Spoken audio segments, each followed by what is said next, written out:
નગરપાલિકા કંગાળ બની છે। છેલ્લા 4 મહિનાથી સફાઈ કામદારોને પગાર નથી આપ્યો। પગાર અને પીએફ ન મળતા સાવલીના સફાઈ કામદારો વિફર્યા છે। લાભોથી વંચિત સફાઈ કર્મીઓએ હડતાલનું શસ્ત્ર ઉગમ્યું છે। જ્યારે સત્તાધીશો સફાઈ કામદારોની અરજી ન સાંભળતા સાવલીમાં ઠેર ઠેર ગંદકીનું સામ્રાજ્ય ઊભું થઈ ગયું છે। ના છૂટકે નગરપાલિકાના સત્તાધીશોએ ખુદ સફાઈ કામમાં જોતરાવું પડ્યું। સત્તાધીશોએ નગરની સફાઈ શરૂ કરતા સફાઈ કામદારો ઉકળાયા હતા અને અકળાઈ ગયા। હડતાલ પર ઉતરેલા સફાઈ કામદારોએ ભારે હોબાળો મચાવ્યો। પોલીસ દ્વારા હડતાલ પર ઉતરેલા સફાઈ કામદારોની અટકાયત કરાઈ છે।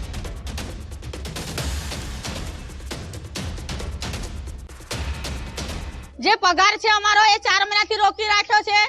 લઘુત્તમ વેતન પણ એ લોકો વારંવાર સરકાર દ્વારા આવે છે તે લોકો આપતા નથી। અમારા વીમાના પૈસા કપાય છે એ લોકો ભરતા નથી। ફંડ બી અમારો કપાય છે તે પણ ભરતા નથી। આજે બનાવ એવો બન્યો કે આજે અમે લોકો હડતાલ પર બેઠા હતા। આજે 9 દિવસ થયા અને અમે લોકો અમારી હડતાલ પર જ બેઠા હતા। પોલીસનો આખો ખડકો ત્યાં આવી ગયો અમને સાચવા માટે। અમારી ધરપકડ કરી શાના માટે? અમે અમારા હકના અધિકાર માંગીએ છીએ એના માટે। તો આ સરકારને અમારે શું કરવાનું?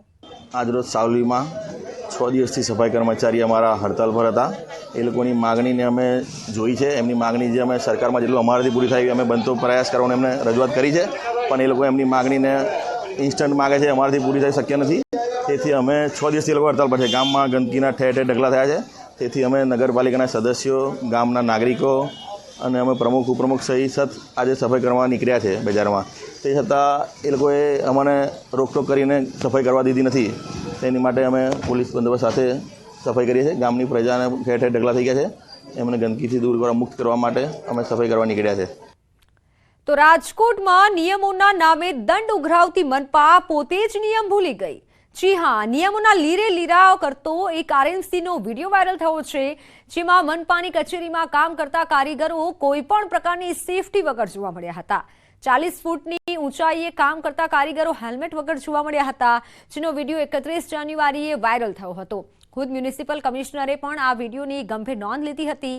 જણાવ્યું કે આ બાબતે સિટી એન્જિનિયર સહિતના લોકો પાસે જવાબ માંગવામાં આવ્યો છે। જે પણ આ મામલે જવાબદાર હશે તેની સામે કડક કાર્યવાહી કરાશે। એમાં અમે વાત કરી એમ કે કોઈની પણ એમાં જવાબદારી થતી હોય તો ચોક્કસ એમની પાસેથી એ ખુલાસો મેળવી અને જે કાર્યવાહી કરવાની થતી હોય કરવાની રહેતી હોય છે। એટલે એ બાબતે આપણે બહુ જ સ્પષ્ટ છીએ। આ કાયદાકીય જોગવાઈઓ છે એનું પાલન ન થાય તો આ પ્રકારના એક્શન એમાં એન્શ્યોર થતા હોય છે અને જો નહીં કરવામાં આવે તો એ જે એક્શન છે અમારા પાર્ટે જે આવે છે એ એક્શન અમે એન્શ્યોર કરીશું। વાત ગીર સોમનાથની। ગીર સોમનાથના દરગાહમાં શીશ નમાવવા સિંહ યુગલ રોજ આવે છે। ગીર ગઢડાના ઇટવાયા ખીલાવડ રોડ પર આવેલી દરગાહ પર સિંહ યુગલ રોજ આવી અને શીશ નમાવવા આવે છે। આ પહેલા પણ અનેક વખત આ દરગાહ પર સિંહ આવ્યા હોવાના વિડીયો સામે આવી ચૂક્યા છે। ત્યારે વધુ એક વખત સિંહ યુગલ દરગાહ પર જઈ અને શીશ નમાવવા જતા હોવાનો એક વિડીયો રાહદારીએ પોતાના કેમેરામાં કંડાર્યો હતો।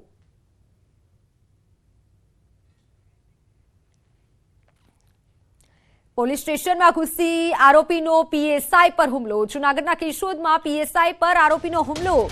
બે આરોપીઓનો પીએસઆઈ જૈન કછોટ પર હુમલો। આરોપી મોહિત દયાતર અને કનકસિંહ ઉર્ફે ટકો નામના 2 વ્યક્તિઓએ હુમલો કર્યો। ફરિયાદની તપાસ કરવા આરોપીના ઘરે ગયા હતા, જ્યારે જ્યાં આરોપીઓ મળ્યા પણ નહોતા। જે બાદ આરોપીઓએ પોલીસ સ્ટેશન આવી તપાસ જલ્દી પૂર્ણ કરવા પીએસઆઈ સાથે માથાકૂટ કરી હતી અને પીએસઆઈ પર હુમલો કરી દીધો। આ હુમલામાં પીએસઆઈના આંખમાં ઈજા થઈ છે, જ્યારે જાનથી મારી નાખવાની ધમકી પણ આપી હતી।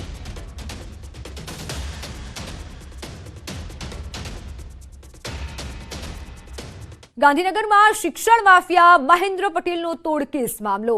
તોડબાજીનો આંકડો હવે 1,27,00,000 પર પહોંચી ચૂક્યો છે। સુરતની વધુ 2 શાળાના સંચાલકો પાસેથી પણ 47 લાખનો તોડ કર્યો હોવાનો ખુલાસો થયો છે। મહેન્દ્ર પટેલ સામે વધુ 2 ગુના નોંધાયા છે।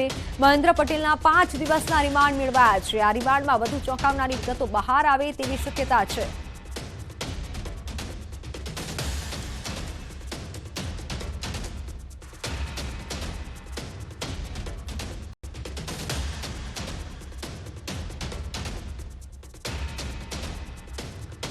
તો સુરતના ભાજપના ધારાસભ્ય કુમાર કાનાણીએ વધુ એક પત્ર લખ્યો છે. સુરત શહેર પોલીસ કમિશનરને પત્ર લખ્યો છે. પત્રમાં તેમણે પોલીસ પર તોડ કરવાનો આરોપ મૂક્યો છે.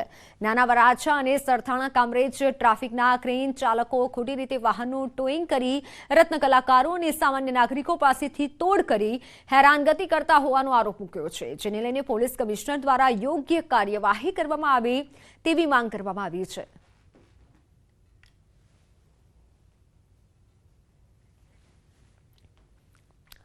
મોરબીની ઉમા રેસિડેન્સી સોસાયટીના એક મકાનમાં ધડાકો થયો. આજુબાજુના 4 મકાનોમાં નુકસાન પહોંચ્યું.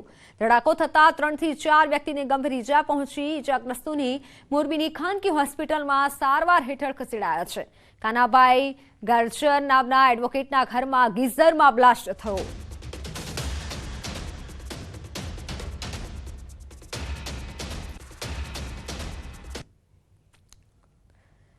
તો ધડાકો થતા 3 થી 4 વ્યક્તિને ગંભીર ઈજા પહોંચી છે. તમે પણ જો ગીઝરનો ઘરમાં ઉપયોગ કરો છો તો સાવધાની રાખજો.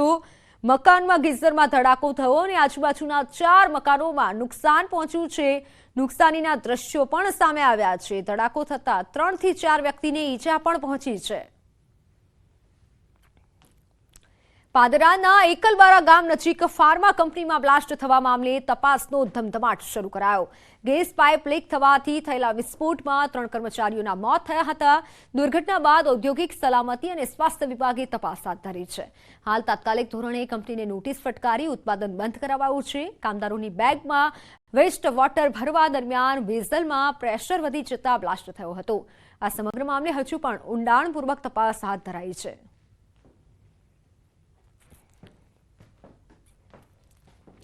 તો હાલ સમાચારોમાં સમય થયો છે વિરામનો.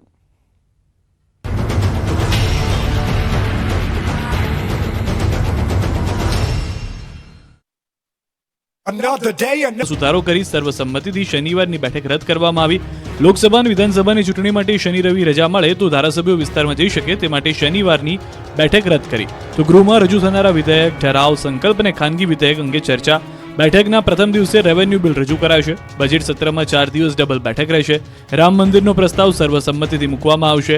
આ તકે રાજ્ય સરકારના પ્રવક્તા ઋષિકેશ પટેલે ખાતરી આપી કે ગુજરાતના વિકાસ માટે બજેટ રજૂ કરાશે. બીજી તરફ કોંગ્રેસ પક્ષ તરફથી બજેટ સત્રનો સમય વધારવા માટેની માંગણી કરી. ગેસના બાટલાની કિંમત ઓછી કરવા માંગ કરી. લોકસભાની ચૂંટણીને ગણતરીના મહિનાઓ બાકી છે, જેને લઈને ભાજપ એક્શન મોડમાં આવી ગયું છે. ગુજરાતની 26માંથી 26 બેઠક જીતવા માટે ભાજપે રણનીતિ ઘડી છે. 5 લાખ મતની લીડથી જીતવા હાંકલ કરી છે. ત્યારે વડોદરા ભાજપ પણ એક્શનમાં આવી ગયું. વડોદરા શહેર ભાજપ કાર્યાલય ખાતે બેઠકનું આયોજન કરવામાં આવ્યું. બેઠકમાં લાભાર્થી સંપર્ક, ગાંવ ચલો અભિયાન, વોલ પેઇન્ટિંગ જેવા કાર્યક્રમો અંગે કાર્યકરોને માર્ગદર્શન આપવામાં આવ્યું. બેઠકમાં ક્લસ્ટર પ્રભારી પ્રદીપસિંહ જાડેજા, પ્રદેશ ઉપપ્રમુખ ચૂંટાયેલા પ્રતિનિધિઓ હાજર રહ્યા હતા. પ્રદીપસિંહ જાડેજાએ ભાજપની જીતનો વિશ્વાસ વ્યક્ત કર્યો. 32 વર્ષ બાદ અમદાવાદમાં ફરી દોડશે ડબલ ડેકર બસ. આ માટે અમદાવાદ કોર્પોરેશને અંદાજે 5 કરોડના ખર્ચે 6 ડબલ ડેકર ઇલેક્ટ્રિક એસી બસ ખરીદવાનું નક્કી કર્યું છે. આ બસ ફેબ્રુઆરીના અંત સુધીમાં શહેરના રસ્તાઓ પર દોડતી નજરે આવશે. અગાઉ 1990માં ડબલ ડેકર બસ એએમટીએસના કાફલામાંથી દૂર કરવામાં આવી હતી. ડબલ ડેકર બસ ખરીદવા માટે એએમસીએ ટેન્ડર પણ બહાર પાડ્યું છે. કોન્ટ્રાક્ટરોએ 1 ફેબ્રુઆરી સુધીમાં ટેન્ડર ભરવાનું રહેશે. 6 ફેબ્રુઆરી સુધીમાં પહેલી બસ અને 28 ફેબ્રુઆરી સુધીમાં તમામ બસ સપ્લાય કરવાની શરત મૂકવામાં આવી છે. ડબલ ડેકર બસમાં 60 થી 65 પેસેન્જરની કેપેસિટી હશે.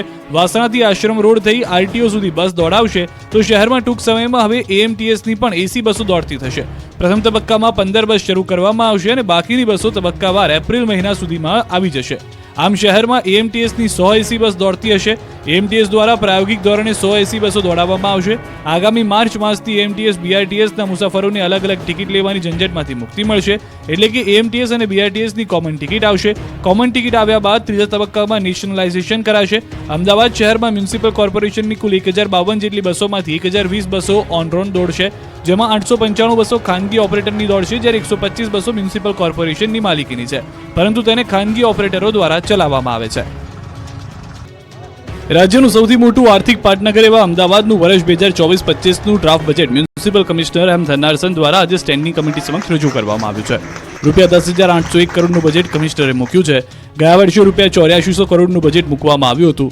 ચાલુ વર્ષે ગત વર્ષ કરતાં રૂપિયા 2,401 કરોડ રૂપિયાનું વધુનું બજેટ રજૂ કરાયું છે. મ્યુનિસિપલ કમિશનર દ્વારા રજૂ કરવામાં આવેલા બજેટમાં 5 મહત્વની બાબત પર ભાર મૂકવામાં આવ્યો છે, જેમાં વિકસિત અમદાવાદ 2047, નેટ ઝીરો અને કાર્બન ન્યુટ્રલ, રેઝિલિયન્ટ અને સસ્ટેનેબલ, ઝીરો વેસ્ટ અને સર્ક્યુલર ઇકોનોમી, લિવેબલ અને હેપી સિટી બનાવવામાં આવશે. જો કે AI સેલની સ્થાપના પણ કરવામાં આવશે. નાગરિકોના ટેક્સમાં કોઈ પણ પ્રકારનો વધારો કરવામાં આવ્યો નથી. તો ઓલિમ્પિક 2036ને લઈને સિટી માસ્ટર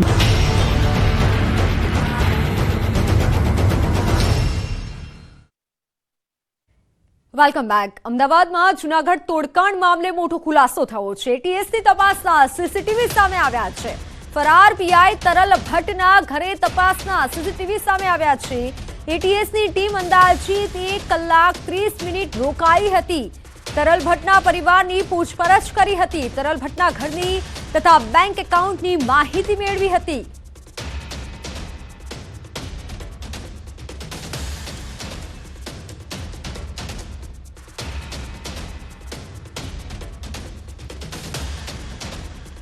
મહીસાગર જિલ્લાના બાલાસિનોર તાલુકામાં કુવાનું પાણી પ્રદૂષિત થતા સ્થાનિકોમાં રોષ છે.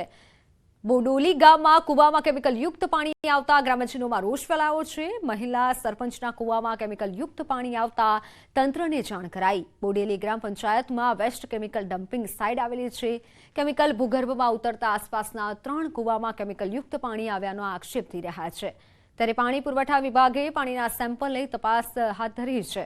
ખુદ પાણી પુરવઠાના અધિકારી સ્વીકારી રહ્યા છે કે કુવાનું પાણી પીવા લાયક નથી. ત્યારે ગ્રામ્યજનોએ કંપની સામે કાર્યવાહી કરવાની માંગ કરી છે.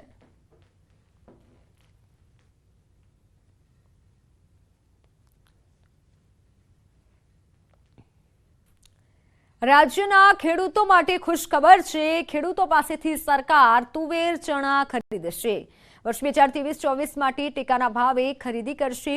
રાયડાની પણ સરકાર ટેકાના ભાવે ખરીદી કરશે. તુવેર પ્રતિ ક્વિન્ટલ 7,000 રૂપિયા, ચણા 5,440 રૂપિયા પ્રતિ ક્વિન્ટલ ખરીદશે. રાયડાના ભાવ 5,650 રૂપિયા પ્રતિ ક્વિન્ટલ નક્કી કરાયા છે.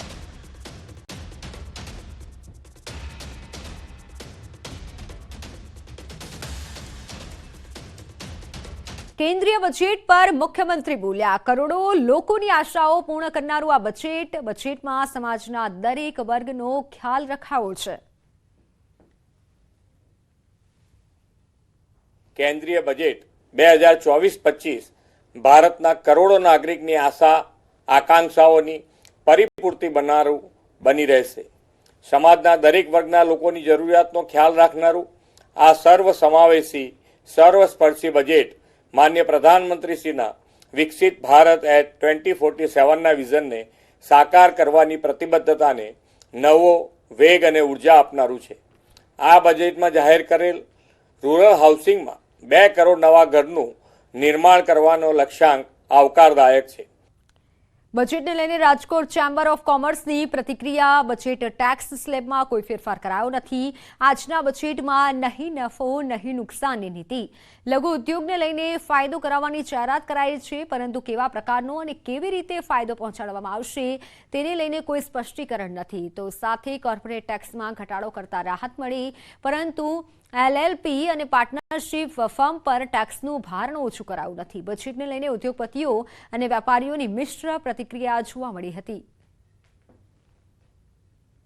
આમ પબ્લિકની, ઉદ્યોગકારોની અને ખેડૂતોની અને મધ્યમ વર્ગના લોકોની જે આશા અને અપેક્ષા હતી એની અંદર મને એવું સ્પષ્ટ લાગે છે કે નહીં નફો નહીં નુકસાનના ધોરણેનું આજનું બજેટ કહી શકાય. ખાસ કરીને જે ઇન્કમ ટેક્સના સ્લેબની અંદર જે ફેરફારની વાત હતી, કદાચ એ રેશિયો ઘટાડે એવી પણ વાત હતી, એ સ્લેબ રેશિયો યથાવત રાખ્યો છે. અને સ્ટાર્ટઅપમાં જે 1 વર્ષનું એક્સટેન્શન આપ્યું છે એ સ્ટાર્ટઅપને બૂસ્ટ આપવા માટેની વાત છે. નિર્મલા સીતારામનજીનું આ ઇન્ટ્રીમ બજેટ હોય, આમની અંદર કોઈ જાતના વધારાના ટેક્સ નથી નાખ્યા, એ ખરેખર સારી બાબત કહી શકાય. બજેટમાં વિશેષ કઈ લાભ નથી આપ્યો, પણ જે કોર્પોરેટ ટેક્સ 25%ની જગ્યાએ 22% કર્યો છે. અને બીજું જે આ સોલારની જે જાહેરાત કરી છે એમાં આખા દેશને રિન્યુએબલ એનર્જીના માધ્યમથી વધુમાં વધુ આપણા દેશને કાર્બન ક્રેડિટ મળે એવો પ્રયત્ન કર્યો એવું મને લાગે છે અને એના માધ્યમથી સોલાર બિઝનેસમાં બહુ સારું બૂસ્ટ આવશે અને સોલારના માધ્યમથી આ દેશ સારો એવો વિકાસ કરશે એવું મને લાગે છે. રાજકોટ ચેમ્બર દ્વારા ઘણી બધી રજૂઆતો આ બજેટ માટે કરવામાં આવેલી, જેમાં મુખ્યત્વે ડ્યુટી અને ટેક્સ રિડક્શનની વાત હતી.